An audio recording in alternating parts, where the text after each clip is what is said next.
What I have here is a two-spring motor from a 1910 Victrola the 11th, which in 1910 was a tabletop. Didn't become a floor machine, big console job until 1911. But this is the old style Victrola the 11th. It has the pulley style cabinet with the big domed lid and the rounded corners, mahogany of course, because that was the wood of choice. Made for 2 years that way, 1909 and 1910.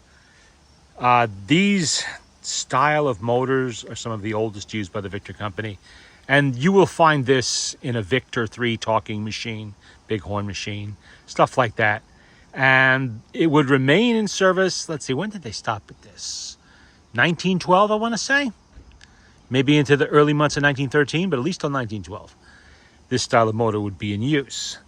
It has, springs that connect to arbor shafts like this with a pear-shaped hole that hooks into that. This machine had been serviced before I ever got it. Came out of a private collection. I don't have the machine here, just the motor at the moment. And on the outside, it did look pretty clean, but I had a suspicion the springs had not been serviced in recent lifetimes. And while they did not thump and bump, I could hear them moving around, which I shouldn't be able to do if they were properly greased. You can hear them kind of sliding around inside the barrels.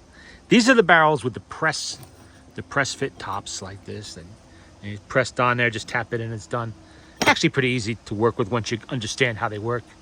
This all comes apart with little pins and like, where is it? Little pins you got to punch out of the end of the shaft there and all of that. Once you figure them out, they're not that hard to deal with. I was a little worried that maybe the spring was not hanging on the end. It was clamping on this arbor as tightly as it should be. Mostly because from this very same collection, I also had a Victrola 16, 1912 Eldor that I bought. And that one had that problem. One of the three springs was weak on the end. It was not holding on the arbor, and it was slipping free if you let it wind down too much. Well, I'm not going to live like that, so I made sure to buy 3 brand new springs, put them in there, and they're tight now, and there's no problems.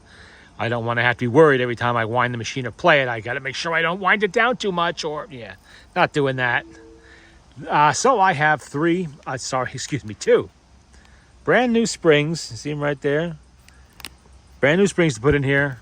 The old ones weren't terrible, but one of the ends was definitely weak, and I'll show you in a minute, not really clamping onto this shaft as well as it should have.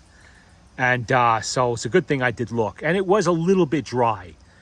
Not 100% dry yet, just on the cusp of becoming a thump and bumper, basically.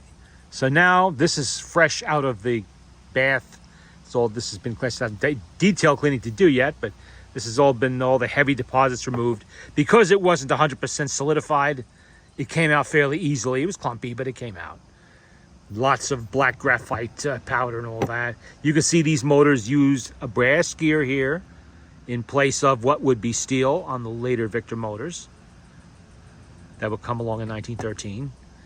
Let's see. Let's take a look at the motor itself, which is over here. You can see this is a little bit different. It's got worm gears right there and there. A little bit different shaft. This has the female crank. It has the long body governor on there. Something else I saw I don't really like that much. Where is it? It's here somewhere. Oh, I see what happened. Hold on a second. Well, I wind that where it should be so you can see it. The friction leather right there. That is definitely showing signs of excessive wear. It is time to change that. Easily done. I have plenty of that in stock. I'll do that now while I have it apart. Makes life a little easier. I found that somebody put rubber washers here and here, but the one there is missing. So they're going to be replaced with felt, which will work just as well. This, as you can see, is the motor board with the big round plate on it, as these motors had. The springs. Let's take a look at those springs, and I'll show you what I mean.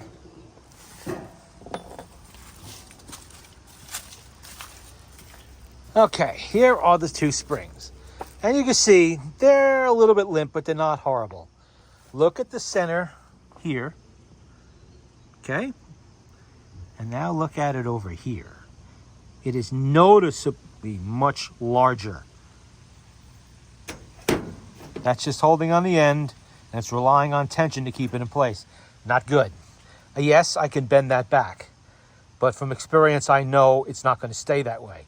It's weak. It's going to unravel itself again. So while new springs are available, I am putting them in. These are 17 feet long by 1.25 inches wide, and they have pear-shaped holes on either end.